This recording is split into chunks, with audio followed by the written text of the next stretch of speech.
Shalom à tous les frères et sœurs en Yehoshua Mashiach, notre Seigneur Jésus-Christ. Je suis le frère Serge de l'île de la Réunion. Nous sommes le dimanche 19 avril 2026. Nous sommes dans le sud de l'île de la Réunion, dans la région dite de la Ravine Blanche de la ville de Saint-Pierre, dans l'île de la Réunion. Sur ma chaîne, nous faisons que encourager, fortifier, enseigner la parole de Dieu, louer, adorer notre Dieu, prier, partager la parole de Dieu dans la foi commune en notre Seigneur Jésus-Christ pour nous maintenir éveillés spirituellement, pour être construits, bâtis, édifiés quand Jésus-Christ, pour persévérer en Jésus, car Jésus-Christ revient prendre son église sans guérir dans la sanctification et la paix. Amen, alléluia. Donc, je vais parler des effets de la foi en Jésus-Christ dans la partie 1. Ensuite, on verra la partie 2. Donc, pour commencer, avant de tout, prions pour le message, frères et sœurs. Seigneur Jésus-Christ, nous te remettons ce temps, ce moment, que vraiment tu nous éclaires, que tu nous guides, Seigneur Jésus-Christ. Nous avons besoin de toi à chaque minute, à chaque seconde que Dieu fait. Seigneur, tu es notre oxygène, tu es notre air que nous devons respirer jour après jour. Seigneur Jésus-Christ, tu es notre foi par excellence, notre espérance. Par excellence, ta parole est vitale pour nos vies. C'est elle qui opère la transformation, le changement des cœurs, les conversions, les guérisons. Ta parole est puissante et Seigneur, rien ne peut s'opposer à ta parole. C'est elle qui jugera toutes choses et Seigneur, tu es la parole. Seigneur Jésus-Christ, que ton nom soit béni. Éclaire-nous encore pour que ton nom soit élevé et glorifié éternellement au nom puissant du Seigneur Jésus-Christ, notre Seigneur Yehoshua Mashiach. Amen. Donc, nous allons directement dans le vif du sujet. Amen, frères et sœurs. Et voilà, et comme je l'ai dit, et en fin de compte, comme je vais parler, donc nous allons prendre Hébreux chapitre 10, verset 32 à 39. Nous dit, « Or, rappelez-vous des premiers jours où, après avoir été éclairés, vous avez soutenu un grand combat de souffrance ayant été d'une part exposé à la vue de tout le monde aux opprobes et aux tribulations, et de l'autre vous associant à ceux qui ont souffert de semblables indignités.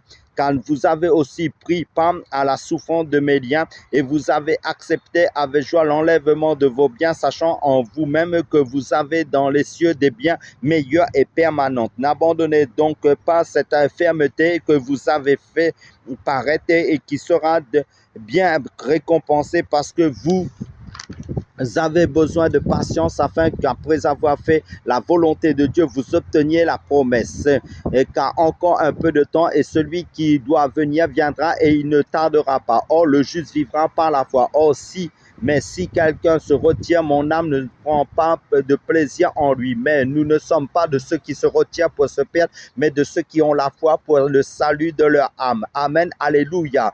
Ne faites pas marche arrière, toi qui écoutes la parole de Dieu, qui est christocentrique, car toutes les Écritures saintes thème à pour centre Jésus-Christ. Amen, notre Seigneur Yehoshua Mashiach, la source de notre foi par excellence. Ne faites pas marche arrière, toi qui es chrétien, disciple de Christ, qui a reçu le message de l'évangile pur. Vous savez pourquoi? Parce que nous sommes presque arrivés à la fin. On est tout près du but, parce que Jésus-Christ revient prendre son église. Seulement le Père connaît l'heure, le moment, le jour que Jésus-Christ va revenir.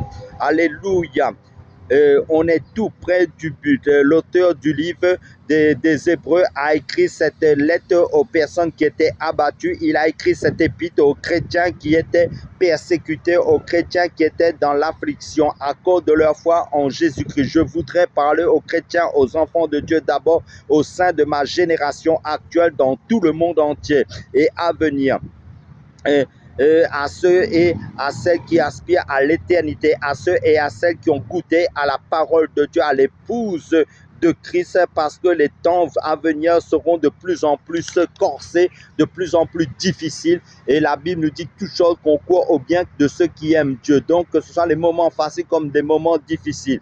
Il est question de votre foi. La foi chrétienne sera de plus en plus éprouvée et ceux qui ne sont pas attachés fortement au Seigneur ne résisteront pas. Je ne parle pas attachés au bâtiment d'église, aux hommes, aux femmes, mais attachés personnellement, individuellement au Seigneur, à sa parole, dans l'intimité, qui auront cette intimité grandissante avec le Seigneur malgré les épreuves, malgré la solitude, malgré que vous êtes en groupe. C'est vrai, le Seigneur nous dit quand deux ou trois sont réunis en son nom, il est au milieu. Mais avant tout, ayons cette communion personnelle avec le Seigneur, avec sa parole, une vie de prière intensive comme un athlète chaque jour de notre vie, pour s'attacher, pour nous consacrer, pour être en communion avec le Seigneur avant tout. Alléluia, parce que en conclusion, le Seigneur est là, comme c'est dit dans l'évangile de Matthieu chapitre 28 verset 20. Je suis avec vous tous les jours jusqu'à l'avènement de l'âge. Amen, alléluia. Il faut que les frères et sœurs du monde entier, corps du Christ, se lèvent de plus en plus dans la prière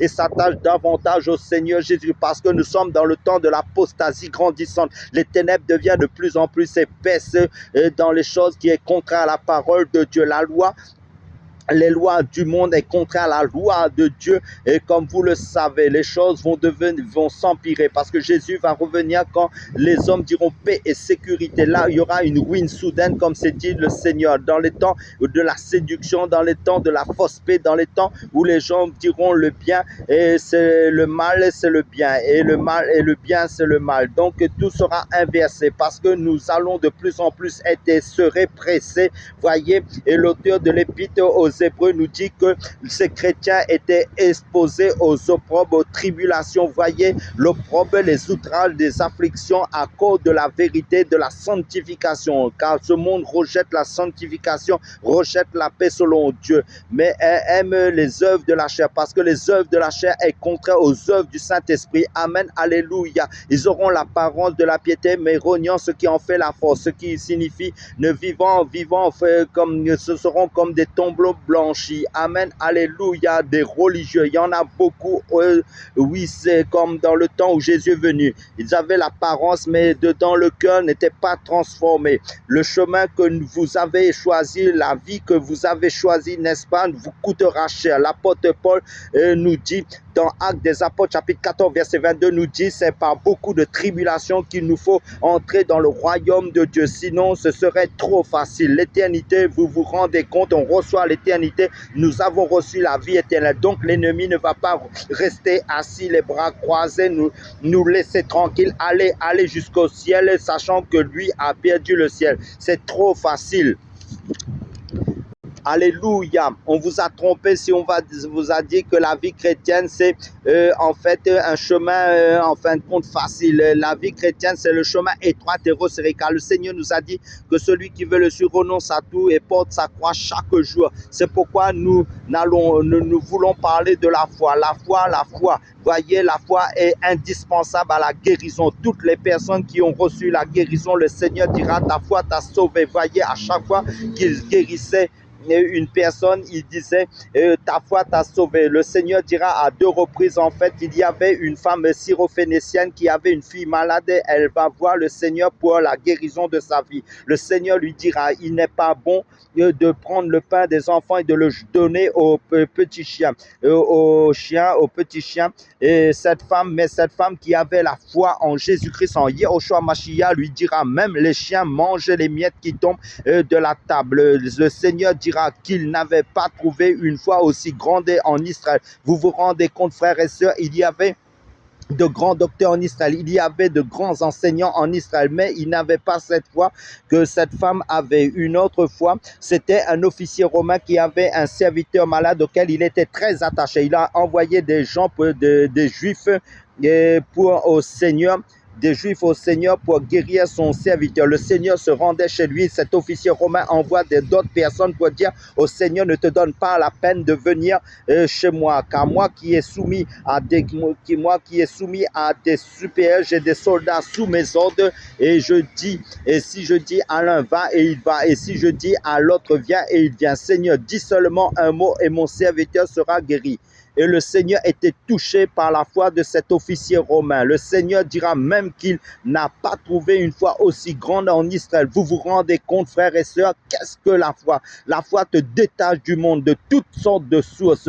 La foi te détache du soutien de ta famille, de ta mère, de tes frères et sœurs, du soutien de ton médecin. Le Seigneur dira dans l'évangile de Matthieu, chapitre 6, versets 26 à 30, considérez les oiseaux du ciel, car ils ne sèment, ni ne moissonnent, ni n'amassent, ni n'assemblent dans les greniers. Et cependant, votre Père céleste les nourrit. N'êtes-vous pas beaucoup plus excellent que, et qui est celui d'entre vous qui puisse par ses inquiétudes ajouter une coudée à sa stature? Et pourquoi vous inquiétez au sujet du vêtement? Apprenez comment croissent les lys des champs, ils ne travaillent ni ne filent. Cependant, je vous dis que Salomon même dans toute sa gloire n'a pas été vêtu comme l'un d'eux. Si donc Dieu revêt ainsi l'herbe des champs qui est aujourd'hui sur pied et qui demain sera jetée au feu, ne vous vêtira-t-il pas à plus forte raison, aux gens de petite foi? Amen. Prenons aussi en parallèle dans l'évangile de Marc, chapitre 4, versets 36 à 40, qui nous informe: après avoir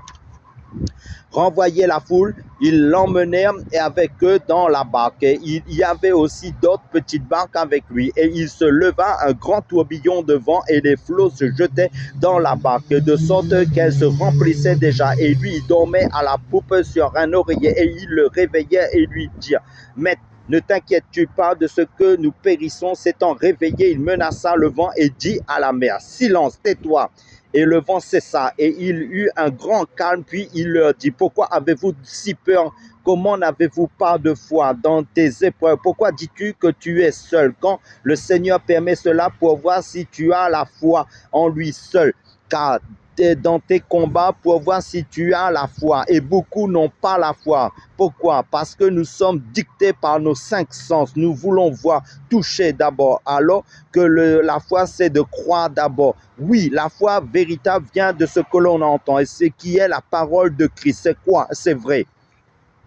Pas autre chose, mais beaucoup ont leur propre conception de la foi. Beaucoup ne sont pas satisfaits. Beaucoup font la même chose que Naaman, ce général syrien qui était lépreux, qui a quitté la Syrie pour voir Élisée en Israël, que vous connaissez tous en tant que lecteur de la Bible assidu. Naaman se disait, en arrivant en Samarie, Élisée sortira de sa chambre, Élisée viendra vers moi, il agitera sa main comme ça, ou m'imposera les mains, ou versera de l'huile d'onction sur moi, et je serai guéri. Là, c'est juste un exemple. Mais Élisée n'aimait pas sortir. Élisée envoie son serviteur Géasi à Naaman pour lui dire de se jeter 7 fois dans le Jourdain. Vous avez vu la réaction de Naaman, qui était général, qui était riche, qui était venu avec beaucoup d'argent, avec beaucoup d'or, de diamants.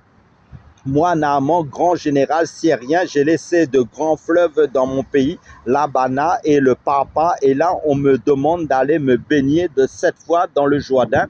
Moi, Syrien, grand général, surtout à l'époque que les Syriens dominaient sur Israël, regardez, ses serviteurs lui dira, mais, maître, grand général, c'est simple ce que le prophète te demande. Va te laver 7 fois et tu seras guéri. Vous savez, le mot Jourdain signifie celui qui descend. Alléluia. Tu ne peux pas avoir la foi véritable si tu ne descends pas. Alléluia. La foi nous amène à l'humilité. Alléluia. Au dépouillement de nous-mêmes pour être remplis.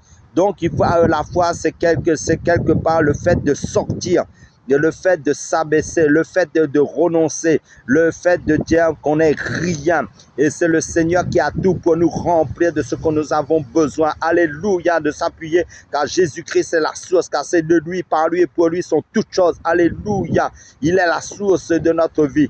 Donc, ce général syrien s'est lavé et il a été guéri. La foi, nous aimons d'abord voir. Nous avons, n'est-ce pas, l'Internet. Et avec l'Internet, nous avons des images pour voir. Nous avons besoin de la publicité pour voir. Nous sommes à l'époque de l'imagerie. Il faut voir. Et l'apôtre Paul nous dit, nous ne marchons pas par la vue. Ben, amen. Regardez, vous avez vu dans l'évangile de Jean chapitre 9, cet homme qui était né aveugle, il n'avait jamais en fait vu.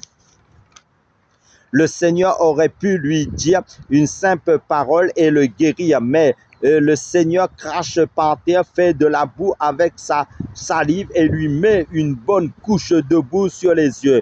Puis il lui dit d'aller se laver au réservoir de Siloé. Le Seigneur n'a pas dit que les apôtres vont l'accompagner. Le Seigneur lui dira, toi va. Est-ce que l'aveugle a dit, Seigneur, je ne vois pas? Non. Alléluia. Eh bien, c'est comme ça que nous sommes. Seigneur, tu m'appliques de la boue, tu m'aveugles encore doublement et tu me demandes de marcher, Seigneur, mais je ne vois pas. Il ne lui a même pas donné une carte pour lui indiquer le réservoir de Siloé. La foi, c'est d'abord, la foi, c'est pour cela souvent que nous sommes en colère contre Dieu. Car Dieu nous fait faire des choses impossibles sur le plan humain. C'est ça la foi. Alléluia. Alléluia. Je m'arrête là.